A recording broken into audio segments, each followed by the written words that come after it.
Okay, here we are. This is lesson 8 of drawing the Jaguar C-Type, and as you can see, we're working on the front end considerably more, and what we're going to do is darken it up so that it looks pretty close to the photograph.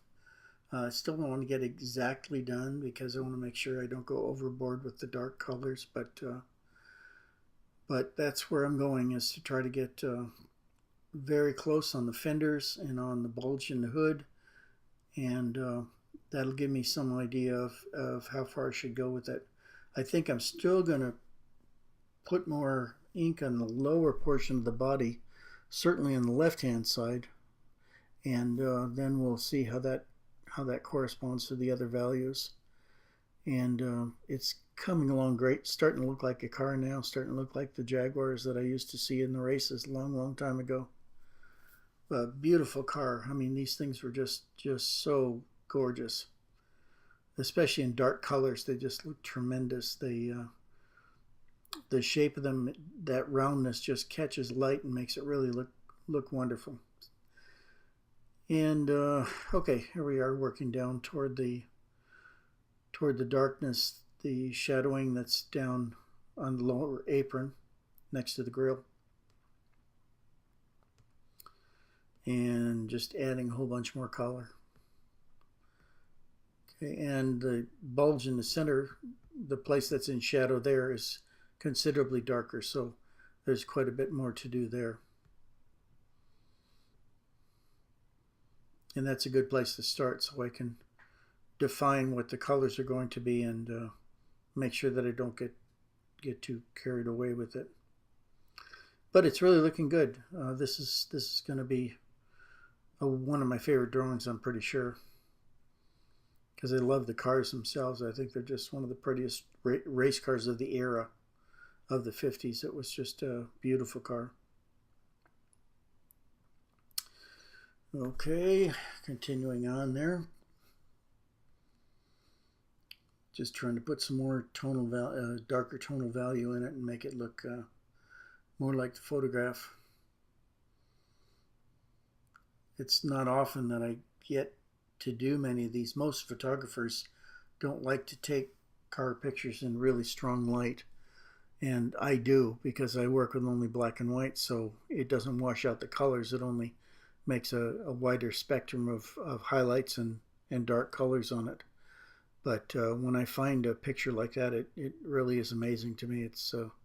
It works very well, and it's much easier for me to do than for most guys, because they don't like the colors being washed or so bright that it's overexposed.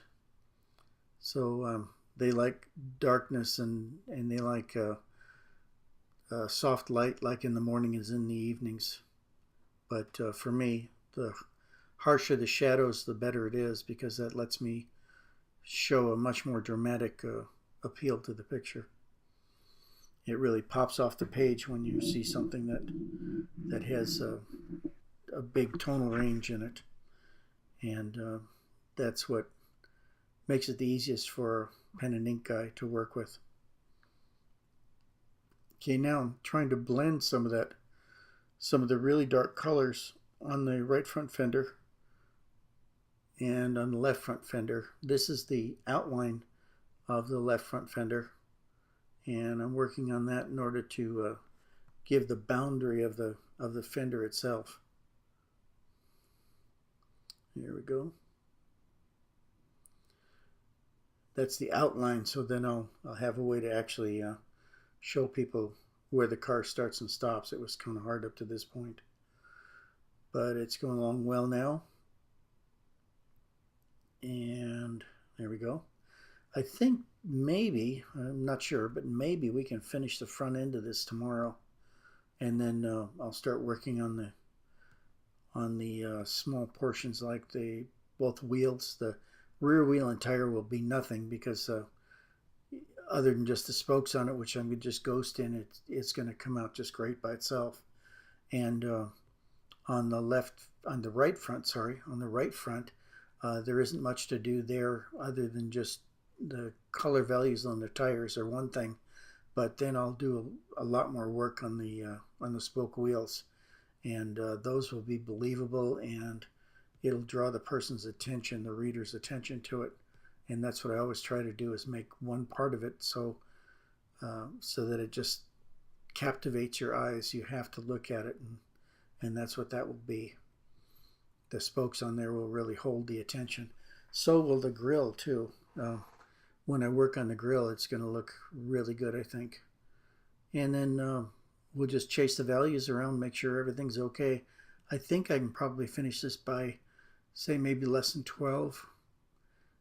There will be, like I say, maybe the front end tomorrow, rear wheel and tire, front wheel tire. But it is coming along just great, and I think it's really going to look like a lovely car. Anyway, getting short of time here. But you can see now that where the colors are starting to go, and it looks just about it. I will see you tomorrow. Bye.